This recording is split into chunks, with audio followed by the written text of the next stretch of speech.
मेरे जितने भी सोशल मीडिया फ्रेंड हैं, फॉलोअर्स हैं, उनसे कुछ ऐसी बातें शेयर करनी थी जो सोशल मीडिया पे बहुत वायरल हो चुकी है। हॉस्टल कांड, क्या करें, कुछ समझ नहीं आ रहा है, बहुत डर लग रहा है। कहाँ भेजे अपनी बेटियों को पढ़ाने के लिए? कहाँ? जहानाबाद की लड़की थी वो, गायत्री नाम था उसका। महज वो 18 वर्ष की थी, नीट की तैयारी कर रही थी। उस माँ बाप पर क्या बीत रहा है ये तो पूरा देश ही देख रहा है। हमारे पास भी मेरी भी एक बेटी है 11 साल की। मैं सोच रही हूँ कि अगर जब इस दौर पे ये हो रहा है तो आगे चलकर दौर में क्या होगा, क्योंकि यहाँ कोई भी सुरक्षित नहीं है, बिल्कुल नहीं। लड़कियां तो बिल्कुल नहीं सुरक्षित है। आखिर हम लोग क्या कर रहे हैं? क्या? बस सवाल है मेरा, क्या? कुछ भी नहीं। वोट के नाम पर सिर्फ वोट मांगिए, सब जगह से जाके वोट लेना है, वोट लेना है। और लड़की के लोग के लिए कोई भी सुरक्षित स्थान नहीं है पढ़ने का, ना कुछ है यहाँ बिहार में। इस बात से बहुत लोगों को दुख भी हो रहा होगा, कष्ट भी हो रहा होगा, विरोध भी कर सकते हैं मेरे लिए।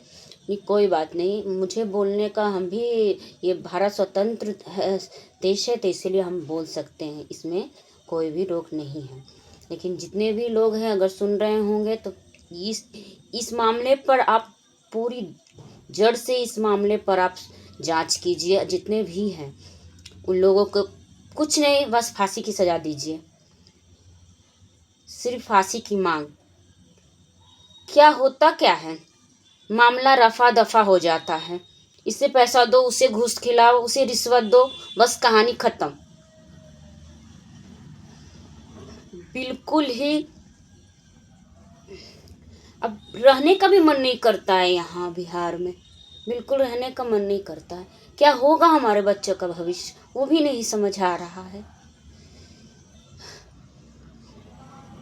अब बहुत डर लग रहा है कि कहाँ बच्चे को पढ़ाया जाए। अब तो ऐसा हो रहा है कि अब पढ़ाएं ही नहीं, घर ही में रखें। इस पे आप जरूर कार्रवाई कीजिएगा। और जितने भी हमारे सोशल मीडिया हैं, फ्रेंड लोग हैं, जितने भी हैं, प्लीज़ इस वीडियो को शेयर ज़रूर कीजिएगा और पहुंचाइएगा, हर जगह पहुंचाइएगा, जिससे उस लड़की को इंसाफ मिले। हाँ, वो लड़की वापस नहीं आ सकती है, वो लड़की वापस नहीं आ सकती है, ना है उसकी माँ बाप का इज्जत भी आ सकता है।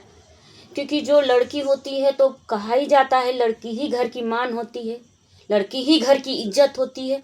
जब लड़की के साथ ऐसा हो गया तो उसका माँ बाप का क्या, उसका माँ बाप का क्या, उसका परिवार का क्या? हर परिवार सोच रहा है कि हमारे भी बच्चे कुछ आगे बढ़े, कुछ बने। लेकिन अब तो बिल्कुल डर लग रहा है, बच्चे को आगे पढ़ाना चाहिए बच्ची को कि नहीं पढ़ाना चाहिए।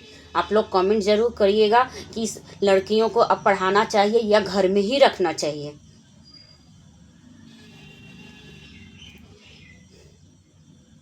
मुझे तो इतना अजीब फील हो रहा है कि अगर मेरे सामने वो आए तो मैं उसे मार दूं। बहुत बहुत ही गंदा स्थिति हो गया है, बहुत ही गंदा। उनकी माँ का जब मैं वीडियो देखी मुझे इतना रोना आने लगा कि मुझे ये वीडियो बनाना पड़ा। ऐसे तो मैं ऐसा वीडियो शेयर नहीं करती हूँ, आप लोग जानते ही हैं, लेकिन फिर भी मुझे ये शेयर करना पड़ा। बस इंसाफ चाहिए यही कि जिसने ये किया है उसे फांसी की सज़ा मिलनी चाहिए, और ऐसे वैसे नहीं, पूरा पब्लिक के सामने मिलनी चाहिए उसे फांसी की सज़ा। ये यहाँ तो ऐसा लग रहा है कि रफा दफा ही केस कर दिया जाएगा। ऐसा नहीं है कि इससे पहले कुछ नहीं हुआ है, इससे भी पहले बहुत कुछ हुआ है। तो क्या, घूस दे दिया, रिश्वत दे दिया, इसी करके ऐसा करके मामला रफा दफा कर दिया। लेकिन कब तक होगा ऐसे, आप ही लोग बताइए, कब तक सहेगा, कब तक? मुझे सोच सोच के तो इतनी अजीब फील हो रहा है, इतना रोना जैसा लग रहा है, क्या रो ही रही थी मैं, रो ही रही थी मैं कि अब बस बस कब तक नहीं सुरक्षित रह सकती हैं लड़कियां, कब तक घर से निकलने में डरेगी लड़कियां, कब तक, कब तक, कब तक अपने बच्चे को आगे बढ़ने से रोकेंगे, कब तक। प्लीज प्लीज कुछ कीजिए, आप लोग भी कुछ कर सकते हैं, जनता सब मिलके कुछ कर सकते हैं। ऐसे दरिंदे को जीने का कोई हक नहीं, कोई हक नहीं। आप लोग से बस यही विनती है मेरी कि उस लड़की को इंसाफ मिलनी चाहिए, उसके परिवार को इंसाफ मिलनी चाहिए, और उस व्यक्ति को, जितने शामिल हैं इसमें, सभी को फांसी की सजा देनी चाहिए। 6 महीना, साल भर की सजा, ये सब कुछ नहीं, सिर्फ फांसी की सजा देनी चाहिए। बस यही मांग है मेरी, बस यही हम सबकी मांग है। अब आगे नहीं बोल पाऊंगी, मुझे माफ कीजिएगा। मुझे बहुत गंदा फील हो रहा है, तो प्लीज आपसे यही रिक्वेस्ट करती हूँ मैं, इस ये मुद्दे को दबाइएगा मत, इस मुद्दे को आगे बढ़ाइएगा, और लड़की को इंसाफ जरूर दिलाइएगा। लड़की आ नहीं सकती, लेकिन उसे इंसाफ मिलनी चाहिए, और दरिंदे को इतनी हद तक मौत मिलनी चाहिए, इतनी गंदी मौत मिलनी चाहिए कि आसपास के जितने भी करने से सब डरे।